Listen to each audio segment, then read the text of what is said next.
자, 오늘 민수기 14장 6절에서 9절의 본문을 중심으로 두려움보다 크신 하나님이라는 제목으로 말씀을 함께 나누고자 합니다. 사랑하는 성도 여러분, 인생을 살다 보면 누구나 다 거대한 벽을 경험할 때가 있습니다.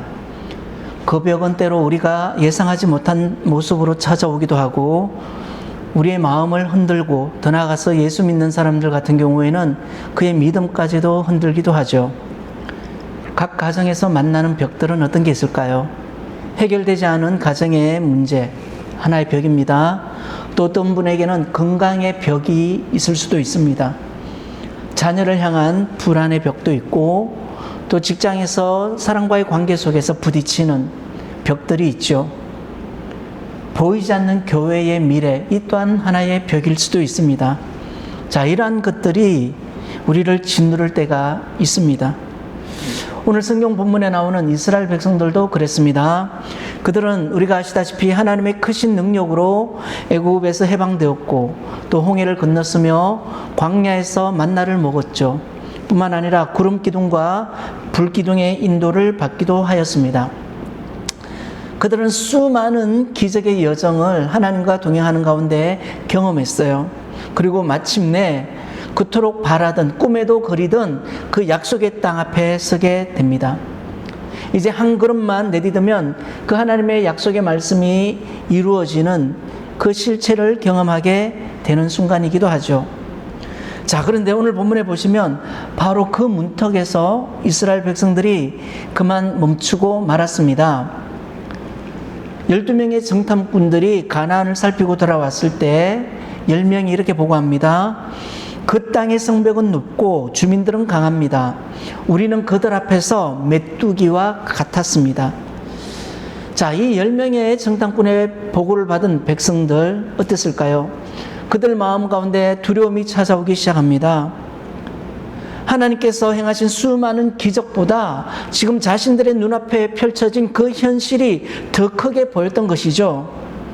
결국 그들의 시선은 하나님의 약속의 말씀이 아니라 그들 눈앞에 펼쳐져 있는 그 문제를 향했고 하나님이 아닌 사람을 바라보게 되는 이스라엘 백성들의 모습을 발견하게 됩니다. 자, 그러나 모두가 두려움에 휩쓸렸을 때에 믿음의 눈으로 현실을 바라본 두 사람이 있습니다. 바로 여호수아와 갈렙입니다.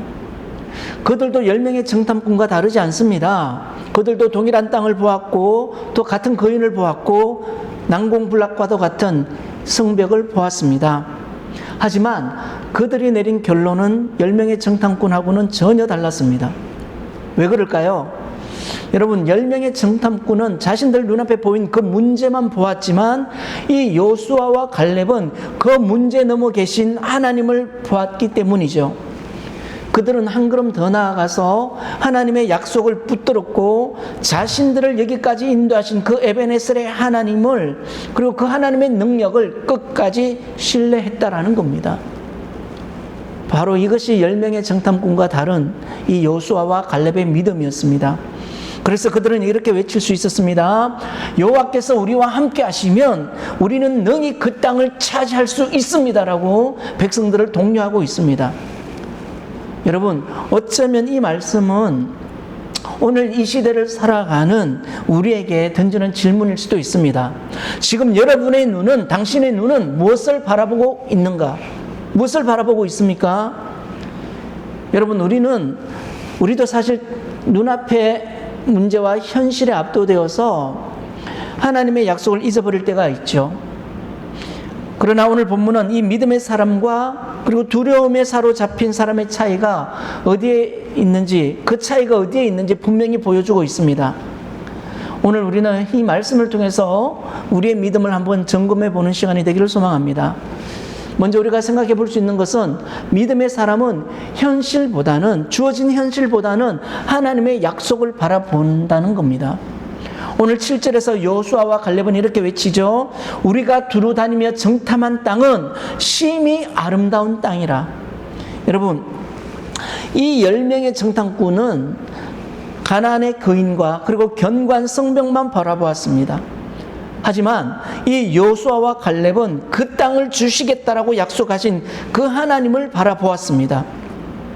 같은 현실, 또 같은 환경, 그리고 같은 상황이었지만 결과는 달랐습니다. 왜냐하면 그들이 바라본 대상이 달랐기 때문이죠. 여러분, 믿음은 현실의 눈을 감는 것이 아닙니다. 여호수아와 갈렙도 거인을 보았고 높은 성벽도 목격했습니다. 하지만 그들이 다른 10명의 정탐꾼과 다른 하나는 그들에게는 하나님의 약속이 있었다는 사실을 그들은 기억했다라는 거예요.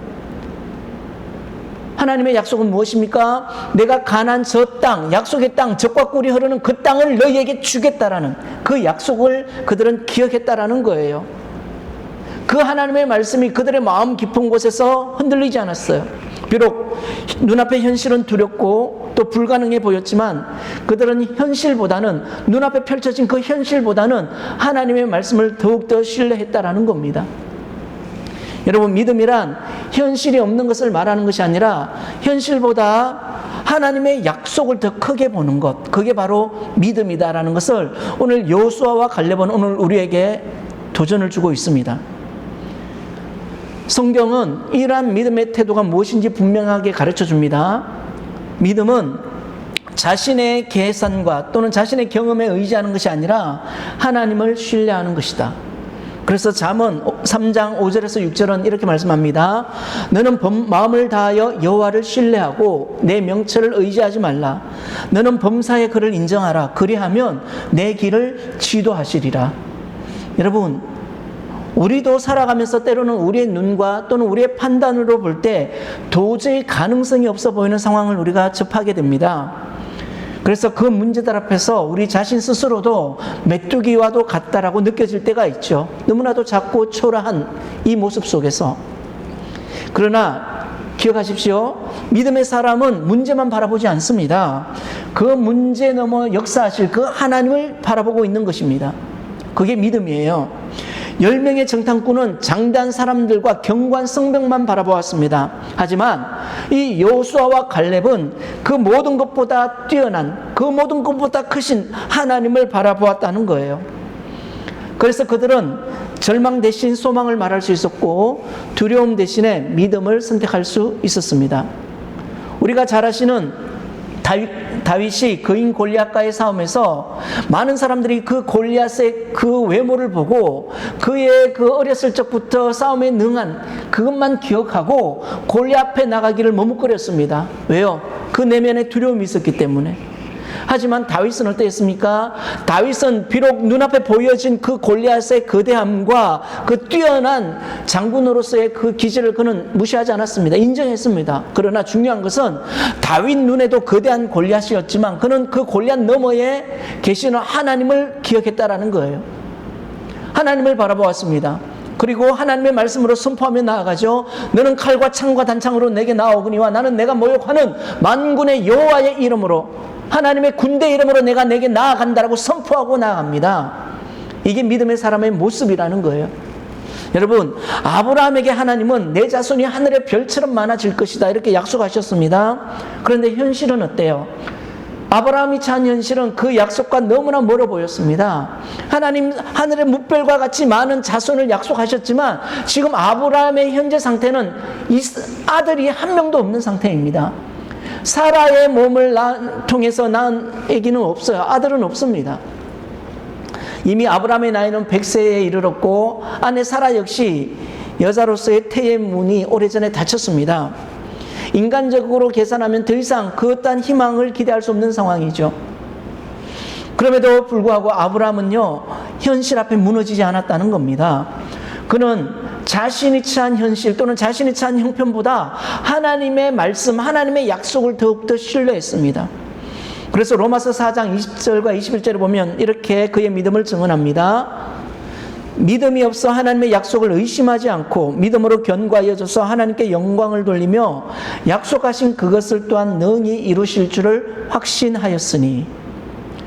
우리가 아시다시피 이 말씀을 의지하여 결국 아브라함은요, 약속의 아들 이삭을 얻게 되죠. 여러분, 사람의 눈으로는 불가능해 보여도 하나님께는 불가능이 없습니다. 나폴레옹이 나의 사전에는 불가능이 없다 말하였지만 그는 우리가 아시다시피 철저하게 실패를 경험했죠. 하지만 하나님의 사전에는 불가능이 없습니다. 이것을 믿는 것이 믿음입니다. 현실은 약속을 부정하고 있었지만 하나님의 능력은 그 현실의 한계를 뛰어넘어 역사하셨습니다. 이처럼 하나님의 약속은 우리의 현실보다 크고 하나님의 능력은 우리의 한계를 초월한다라는 사실을 우리가 잊어서는 안 됩니다. 사랑하는 성도 여러분, 지금 여러분 앞에 어떤 높은 벽이 서 있습니까? 기억하시기 바랍니다. 그 벽이 여러분의 미래를 결정하는 것은 아닙니다. 우리의 인생, 여러분의 인생은 환경이 결정하는 것이 아니라 하나님께서 결정하시는 겁니다. 그러므로 믿음이란 눈에 보이는 문제의 크기에 마음을 빼앗기는 것이 아니라 그 문제보다 크신 하나님을 신뢰하는 것입니다. 믿음의 사람은 현실에 묶여 살지 아니하고 하나님의 약속에 붙들려 살아갑니다. 그리고 바로 그런 사람을 통하여서 하나님은 자신의 능력과 영광을 드러내시기도 하시죠. 자, 그런데 이 여호수아와 갈렙의 믿음은 단순히 하나님의 약속만 붙드는 데서 그치지 않았습니다. 그들은 그 약속을 주신 하나님께서 지금도 자신들과 함께 한다는 사실을 확신하였습니다. 그래서 그들은 두려운 현실 앞에서도 흔들리지 않을 수 있었습니다.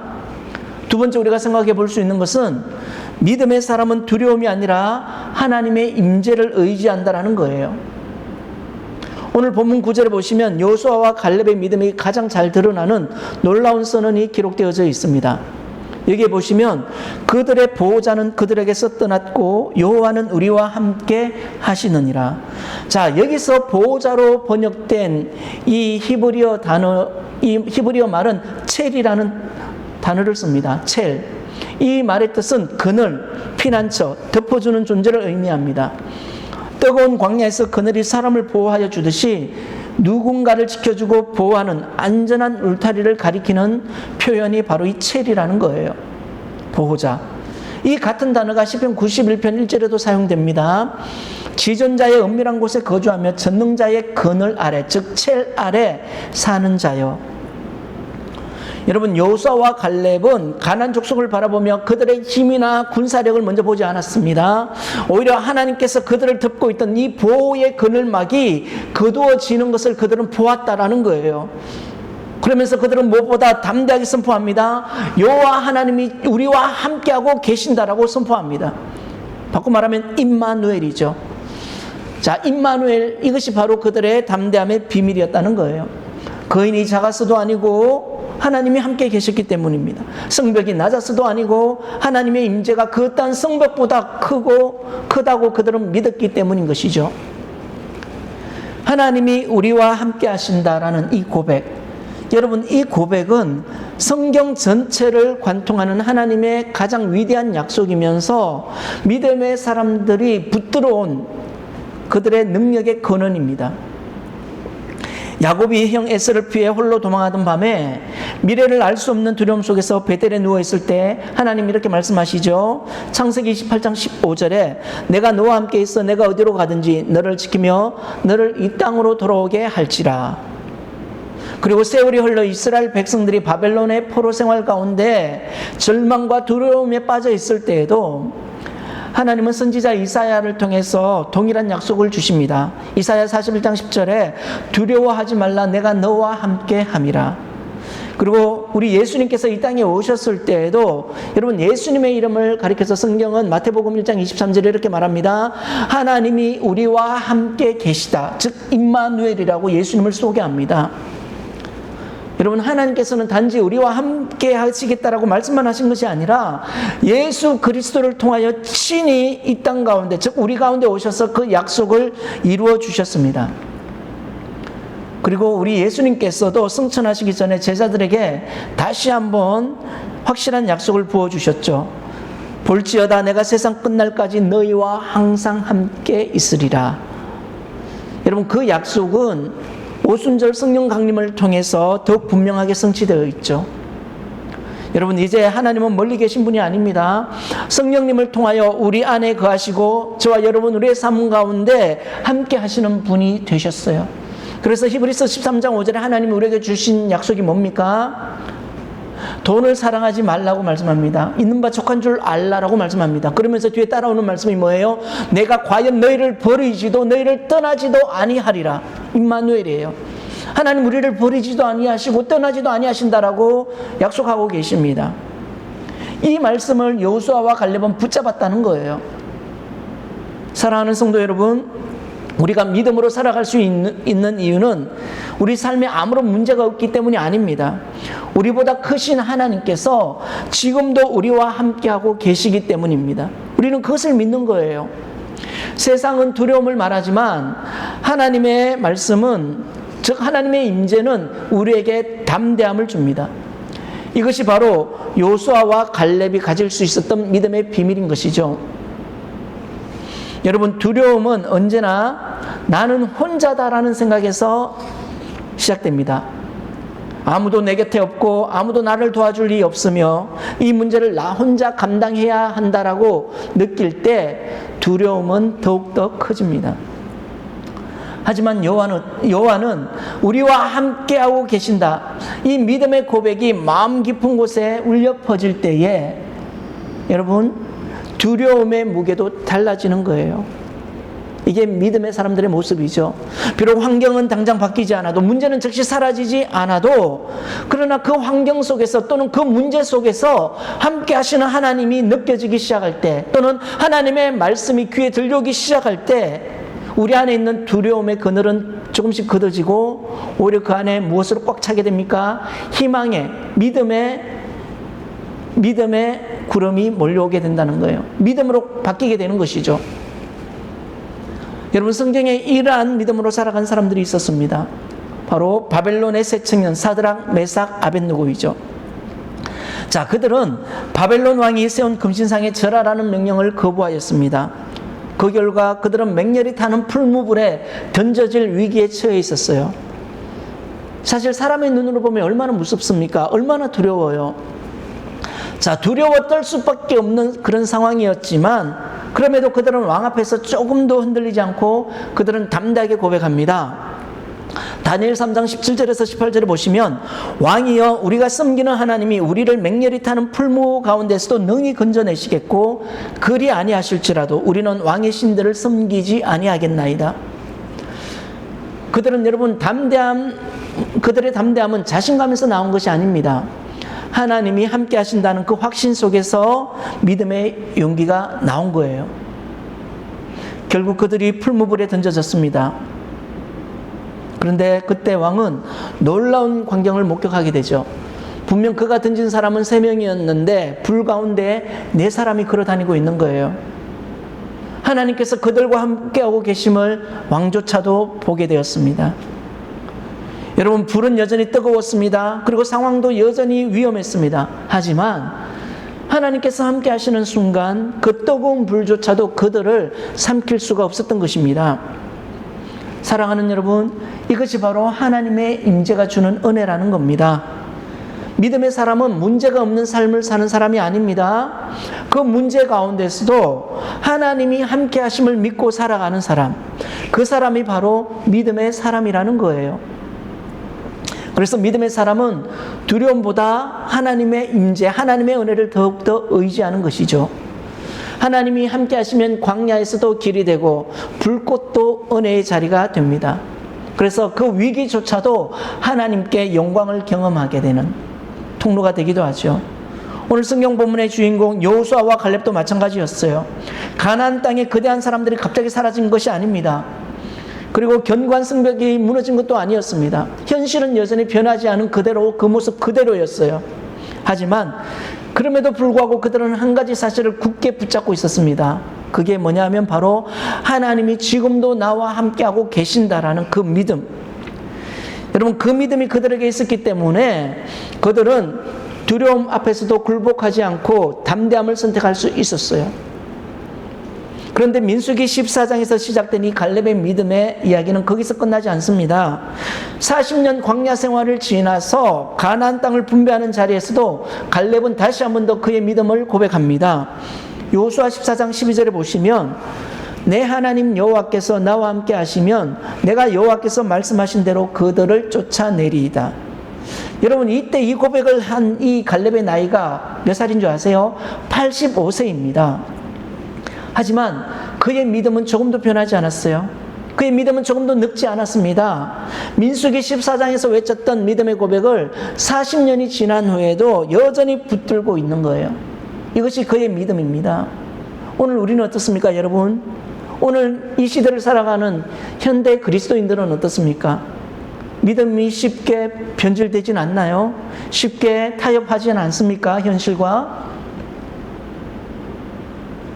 오늘 이 40년 동안 변함없이 하나님이 함께 하신다라는 그 고백 속에서 묵묵히 40년의 광야를 낙심하지 않고 걸었던 이 갈렙의 믿음이 오늘 우리에게 굉장히 많은 도전을 줍니다.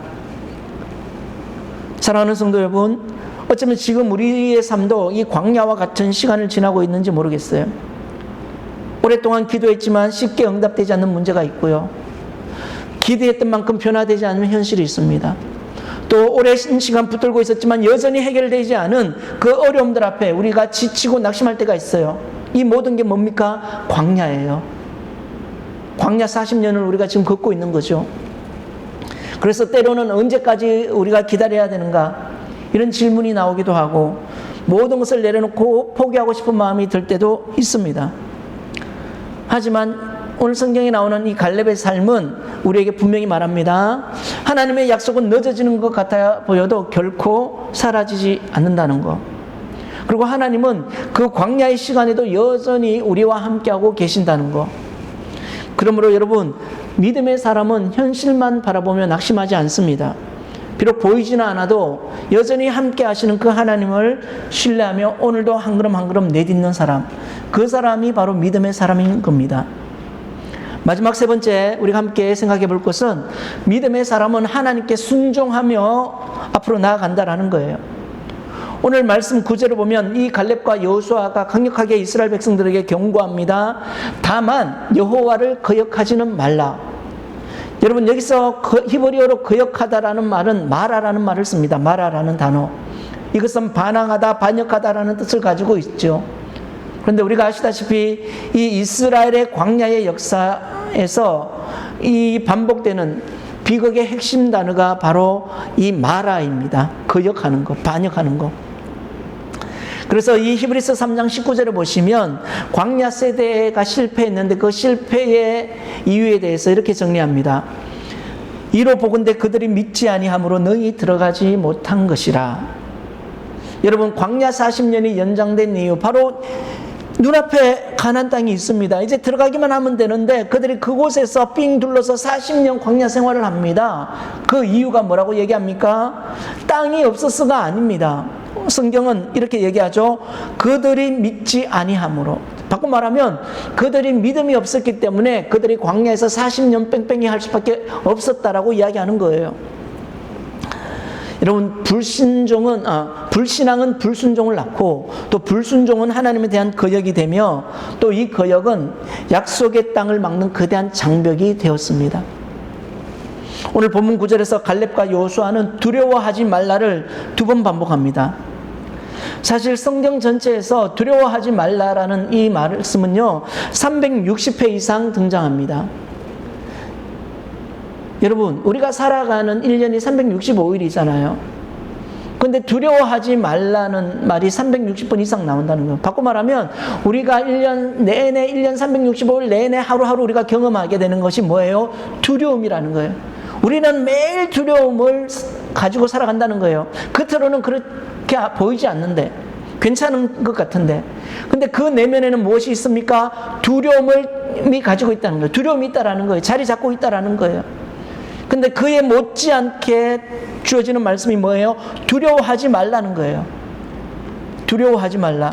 이 두려워하지 말라는 말씀이 성경 전체 360회 이상 등장한다는 것은 바꿔 말하면 하나님이 1년 365일 동안 매일매일 두려워하는 너와 지금도 여전히 함께하고 계신다는 거예요. 하나님이 지금도 함께하고 계시니 너는 두려워하지 말라는 겁니다. 매일매일 두려워하지만 우리가 두려워하지 않는 이유, 하나님이 매일매일 함께 하신다, 이런 겁니다. 여러분, 이 두려워하지 말라, 이것은 단순한 위로의 말이 아니에요. 하나님이 이 말씀을 반복하시는 이유가 있죠. 우리가 그만큼 두려움에 무너지기 쉬운 존재라는 거예요. 무너지기 쉬운 존재이기 때문에 동시에 하나님이 그 두려움마다 함께 하겠다라는 하나님의 약속이자 위로인 것입니다. 그래서 예수님은 마태복음 10장 28절에 이렇게 말씀하시죠. 몸은 죽여도 영혼은 능히 죽이지 못하는 자들을 두려워하지 말고 오직 몸과 영혼을 능히 지옥에서 멸하실 이를 두려워하라. 여러분, 세상을 두려워하는 마음은 하나님을 경외하는 마음으로 이겨낼 수 있습니다. 하나님을 크게 바라볼수록 세상의 문제들은 작아 보이기 시작합니다. 그러므로 여러분, 믿음은 말로만 끝나는 것이 아닙니다. 오늘 본문 8절에 보시면 여호와께서 우리를 기뻐하시면 우리를 그 땅으로 인도하여 들이시고, 오늘 성경 여호수아와 갈렙은 하나님께서 약속하신 것을 믿었기에 그들은 앞으로 나아가려고 했습니다. 여러분, 믿음은 하나님을 신뢰하며 한 걸음 한 걸음 순종하며 나아가는 것, 그게 믿음입니다. 베드로가 밤새 고기를 잡지 못했을 때 예수님은 뭐라고 말씀합니까? 깊은 데로 가서 그물을 내려라고 말씀합니다. 자, 베드로 입장에서 생각해 보면 베드로의 상식으로는 이해되지 않아요. 왜냐하면 누구보다도 이 고기 잡는 일에는 일가견이 있었거든요. 아버지도 고기를 잡으셨고 할아버지도 고기를 잡으셨고 자기도 고기 잡을 거고 또 자기 자식도 고기를 잡을 거다. 대대손손 그는 고기를 잡는 사람이에요. 그러니까 누구보다도 이 고기 잡는 일에 있어서는 전문가예요. 예수님보다 고기 더 잘 잡아요. 그런 마음이 있었을 수도 있습니다. 그런데 예수님께서 깊은 데 가서 그물을 던지라고 말씀하실 때 충분히 이해되지 않아도 그는 뭐라고 얘기합니까? 말씀에 의지하여 그물을 내렸다라고 누가복음에서 말씀합니다. 자, 그가 말씀에 의지하여 그물을 내렸을 때, 즉 바꿔 말하면 순종했을 때에 그물이 찢어질 만큼 가득 찼습니다. 여러분, 기적은 순종의 자리에서 일어났어요. 성경에 이런 예들이 굉장히 많죠. 가나 혼인잔치에 하인들이 예수님의 말씀에 순종했을 때 물이 변하여 포도주가 되기도 하였죠. 그래서 야고보서 2장 17절은 분명히 말씀합니다. 이와 같이 행함이 없는 믿음은 그 자체가 죽은 것이라고요. 여러분, 여호수아와 갈렙은 단순히 긍정적인 사람들이 아니었습니다. 그들은 순종의 사람들이었어요. 실제로 그들은 요단을 건넜고 또 여리고도 무너뜨렸고, 그리고 갈렙은 85세에 아낙 자손의 땅 헤브론을 요청하였고 결국 그 땅을 차지하게 되죠. 여러분, 믿음은 방향을 바꿉니다. 그리고 방향이 바뀌면 결국 역사가 달라지는 것이죠. 말씀을 준비하다가 제가 금요일에도 그런 이야기 했지만 우리 역사 속에서도 그런 사람이 있습니다. 이순신 장군이에요. 원균의 모함으로 백의 종군했지만 원균이 이끈 조선수군이 7천량에서 대패하게 되죠. 자, 7천량 전투에서 거북선을 포함한 모든 판옥선이 다 침몰했어요. 그런데 그때 배설 장군이 12척을 빼돌렸죠. 도망갔습니다. 싸우지도 않고 너무 무서워서 도망가 버렸습니다. 자, 도망간 이 12척의 배를 제외하고 거북선을 비롯한 모든 판옥선이 격침이 되었습니다. 그래서 나라가 풍전동화에 놓였을 때에 임금은 다시 이순신을 삼두수군 통제사로 임명했지요. 통제사가 됐지만 그의 손에 남은 배는 겨우 배설이 빼돌린 12척의 판옥선이 전부입니다. 그래서 선조 임금은 수군을 패하고 육군에 합류하라는 명령을 내리죠. 자기가 봐도 승산 없는 싸움이에요. 어느 누가 봐도 이길 확률이 없는 싸움이에요. 그럼에도 불구하고 이순신 장군은 포기하지 않았죠. 그는 임금에게 이런 장계를 올립니다. 신에게는 아직 12척의 배가 남아 있습니다. 신의 몸이 살아있는 한 적은 감히 이 땅을, 이 바다를 넘보지 못할 것입니다. 그는 현실의 숫자만 보지 않았습니다. 자신에게 맡겨진 그 사명을 끝까지 감당하기로 결단했던 것이죠. 그리고 우리가 아시다시피 그 명량해전에서 이 12척의 판옥선이 적군 333척을 물리치는 놀라운 승리를 이루어냈습니다. 전황이 완전히 바뀌었어요. 여러분, 물론 이 여호수아와 갈렙의 믿음과 이순신 장군의 결단을 완전히 같다라고 말할 수는 없습니다. 그러나 한 가지 분명한 것은 눈앞의 현실만 바라보면 포기하게 되지만 맡겨진 사명에 집중하게 되면 새로운 길이 열린다라는 이 사실은 변하지 않습니다. 갈렙과 여호수아의 믿음과 또 이순신 장군의 결단 다르지 않습니다. 여러분, 여호수아와 갈렙 거대한 성벽과 그리고 아낙 자손을 보며 물러서지 않았어요. 하나님께서 주신 약속을 붙들고 순종의 발걸음을 내디뎠습니다. 그리고 마침내 그들은 하나님께서 약속하신 땅을 차지할 수 있게 됩니다. 사도 바울은 빌립보서 4장 6절과 7절에 이렇게 권면합니다. 아무것도 염려하지 말고 다만 모든 일에 기도와 간구로 너희 구할 것을 감사함으로 하나님께 아뢰라. 그리하면 모든 지각에 뛰어난 하나님의 평강이 그리스도 예수 안에서 너희 마음과 생각을 지키시리라. 조금 전에 우리가 불렀던 찬양이지요. 여러분, 두려움을 기도로 바꾸고 또 불안을 감사로 드리시기 바랍니다. 그리하면 그 순종의 자리에서 하나님의 평강이 반드시 저와 여러분 우리를 지키실 것입니다. 이제 말씀을 마무리합니다. 사랑하는 성도 여러분, 10명은 거인을 보았고 2명은 하나님을 보았습니다. 10명은 현실을 보았고 2명은 하나님의 약속을 말했습니다. 그리고 그 10명은 백성들에게 두려움을 전염시켰고 2명은 그 백성들에게 믿음을 불어넣었습니다. 결국 가나안 땅을 밟은 것은 10명이 아니라 2명이었습니다.